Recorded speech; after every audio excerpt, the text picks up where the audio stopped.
자, 이렇게 미니 PC 연결된 4개의 모니터를 이용하면 최근 $1 환율 추이가 한 번에 보이진 않는군요. 야, 끝이 안 보인다. 어떻게 된 거야 이거? 안녕하세요, 뷰티입니다. 오늘은 기컴이라는 회사에서 제공받은 좀 특이한 기기를 하나 소개하려고 하는데요. 무려 i9 13900H가 탑재된 미니 PC 제품입니다. 해당 CPU는 주로 23년도에 출시된 고성능 혹은 게이밍 노트북에 들어갔던 칩인데 이거를 미니 PC에? 심지어 이 제품은 외장 그래픽 없이 깡 내장 그래픽으로만 버티는 제품이거든요. 벌써부터 어딘지 모르게 해괴망측한 이 제품 어디에 쓸지 고민이 되긴 하는데 일단 리뷰를 시작해보도록 합시다.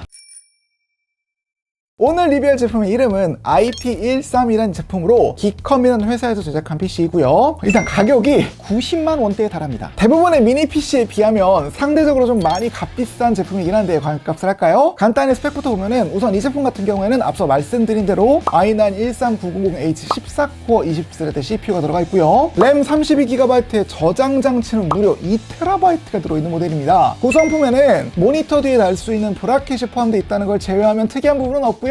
제품 다시 보면 모두 플라스틱이기는 한데 굉장히 단단한 질감에 상단에는 제조사의 로고와 함께 전면에는 여기 보이시는 것처럼 USB 3.2 Gen2의 PD 출력을 지원하는 A타입 포트가 있고 오른쪽에는 PD 출력이 안 되는 USB 3.2 Gen2 포트 그리고 3.5mm 이어폰 단자와 전원 버튼이 있고요. 측면부에는 보이시는 것처럼 켄싱턴 락홀이 있고 반대로 넘어가게 되면 풀사이즈 SD카드 슬롯이 있습니다. 이게 마이크로 SD가 되는 기종은 종종 봤어도 풀사이즈 SD카드 슬롯이 장착되는 경우는 잘 안 보이던데 카메라로 영상을 찍고 백업하는 일이 많은 저희로서는 꽤 반가운 일이라 할 수 있겠군요. 심지어 이게 스펙시트상 전송 속도가 꽤 높아서 저로서는 꽤 괜찮은 쓸모를 보여주는 듯 합니다. 그리고 제품의 후면을 보면 여기야말로 이 제품의 하이라이트라 할 수 있습니다. 진짜 엄청 다양한 포트가 있습니다. 아마도 후면 상단 같은 경우에는 쿨러용 배기구인 것 같고요. 왼쪽 같은 경우에는 전원 단자가 보이고 이게 USB4 DP 연결되는 C타입 단자가 양 옆에 하나씩 존재하고 있고요. 밑에는 HDMI 포트 역시 양 옆에 2개씩 위치하고 있고 USB 3.2 Gen2 단자와 일반 USB 2.0 단자까지 진짜 이 기기의 덩치를 생각하면은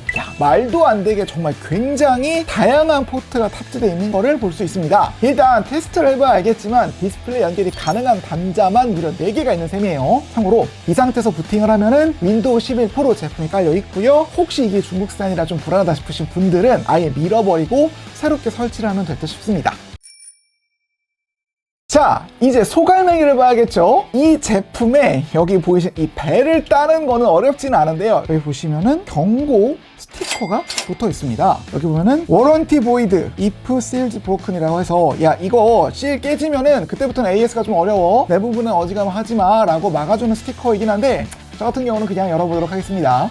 이제 먼저 실을 뜯고요.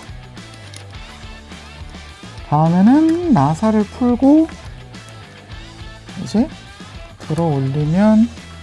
들어 올려지고요. 일단 조립 품질이나 마감이 굉장히 깔끔하네요. 전반적으로 굉장히 단단하고 튼튼해서 근데 이거는 칭찬할 만한 지점이라 생각됩니다. 여튼 일단 하나씩 살펴보면 여기 같은 경우에는 이제 SATA 방식의 하드나 SSD를 꽂을 수 있는 슬롯이 있고요. 램은 굉장히 애매한 메모리 회사의 이름이 있는 DDR4 16GB 램이 2개가 꽂혀 있습니다. 근데 이거 CPU지로 확인을 해보면 하이닉스가 뜨는 걸로 봐서는 메모리 칩 자체는 하이닉스 제품이고 그거를 중국산 제조사에서 겉포장을 다시 한 그런 느낌이죠. SSD는 M.2 SSD인데 킹스턴의 2TB짜리 제품으로 확인을 되고 검색을 하면 스펙시트상 순차 읽기는 최대 이 정도가 나오고요. 순차 쓰기는 최대 이 정도가 나오는데 이거는 저희가 좀 이따 테스트 하겠습니다. 그리고 SSD를 풀면 여기 보이시는 것처럼 와이파이랑 블루투스 칩셋이 나오는데 와이파이 6E와 블루투스 5.3을 지원하는 비교적 최근의 칩셋이 장착되어 있는 거를 확인할 수 있습니다.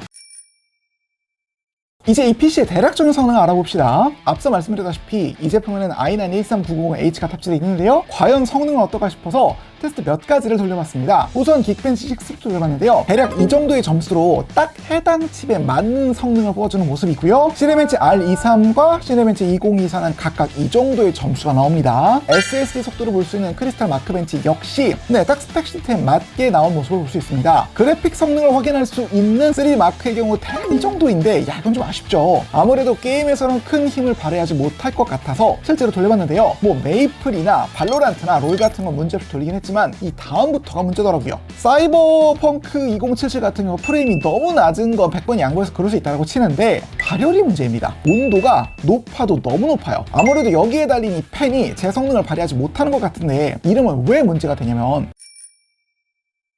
일단 스로틀링이 걸려서 제 성능이 발휘이 안 됩니다. 프라임 구어랑 퍼마크라고 해서 칩 성능을 극한까지 돌리는 프로그램이 있거든요. 이거를 돌려보면 이 PC는 최고 온도를 기록해도 클럭 속도가 스펙시트상 최고 지점까지 올라오지 못하는 걸 확인할 수 있어요. 주변이 너무 뜨거우니까 회로 보호를 위해서 클럭 속도를 일정 이상 올리지 못하는 거죠. 한마디로 i9 칩을 장착하고도 i9 성능을 지속적으로 누리기가 어렵다는 뜻입니다. 이러면서 발생하는 두 번째 문제점이 바로 팬 속도와 소음인데요. 이 열을 줄이기 위해서 팬은 미친 듯이 세게 돌고 당연히 소음은 증가됩니다. 사실 이 PC의 바이오스에 진입하게 되면 PC의 성능과 팬 속도를 조절할 수 있는 옵션이 있거든요. 저는 최대 성능을 끌어내기 위해 이걸 퍼포먼스 모드로 돌려놓고 팬 RPM도 최대로 올려놨는데 이 상태에서 앞선 실험을 하니까 들리세요?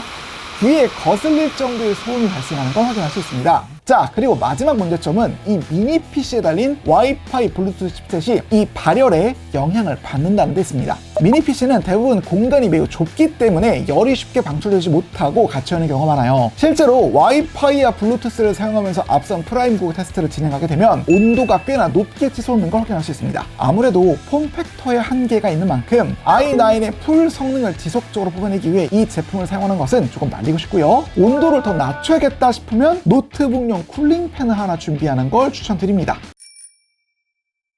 아니, 그러면 이 제품을 대체 어디다 쓰냐? 사실 이거는 저도 좀 고민이 많아서 구독자분들께 좀 여쭤보고 싶습니다. 이 제품은 CPU 성능이 뛰어나고 GPU 성능은 상대적으로 떨어지기 때문에 게이밍용으로 좀 적합하지 않잖아요? 그래서 다른 용도로 좀 생각을 해보면은 공간 활용 같은 거 생각해서 꽤나 높은 성능의 특히 엑셀 작업이 잦은 즉 CPU 성능이 나름 중요한 유저를 위한 사무용 장비로 활용할 수 있을 것 같고요. 코딩용 장비로도 나쁘진 않을 것 같습니다. 보통 컴파일 속도는 CPU 속도에 영향을 받는 경우가 많으니까요. 이외에도 TV와 연동을 해서 각종 사진과 영상을 저장하고 스트리밍을 시켜주는 장비, 즉 고성능의 멀티미디어 허브로서 기능할 수도 있을 것 같고요. 저 같은 분들은 이건 포트가 풍성하니까 각종 SD 카드, 마이크로 SD 카드를 잔뜩 끼워넣고 촬영본 백업을 도와주는 기능으로도 나쁠 것 같지는 않긴 한데 이거 말고 개인적으로 괜찮은 것 중에 하나는 여기에 4대까지는 모니터가 연결되니까 주식용으로는 어떨까 하는 생각도 듭니다. HTS 프로그램들이 CPU 성능을 타는 경우가 종종 있으니까 어쩌면 그런 용도에 딱 맞는 PC가 아닐까라는 생각이 들기도 하고요.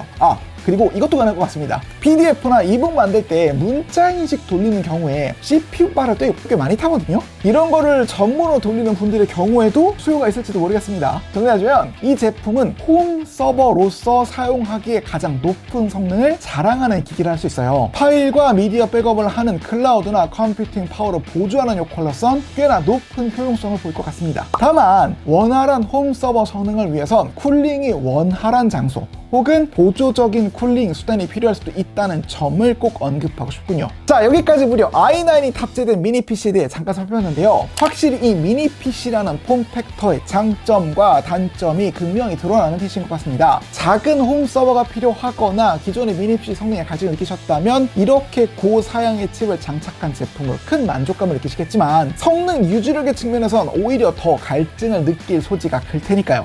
여러분이 생각하시는 이 미니 PC의 용도는 무엇인가요? 댓글을 통해 아이디어를 말씀해주세요. 구독과 좋아요를 간절히 부탁드리며 영상 마칩니다. 끝! 너무 강력한 성능이 너무 작은 몸체에 갇혀있다는 정도로 한 줄 평을 내릴 수 있을 것 같습니다. 그래도 만듦새가 진짜 좋아요. 생각하는 것보다 훨씬 더.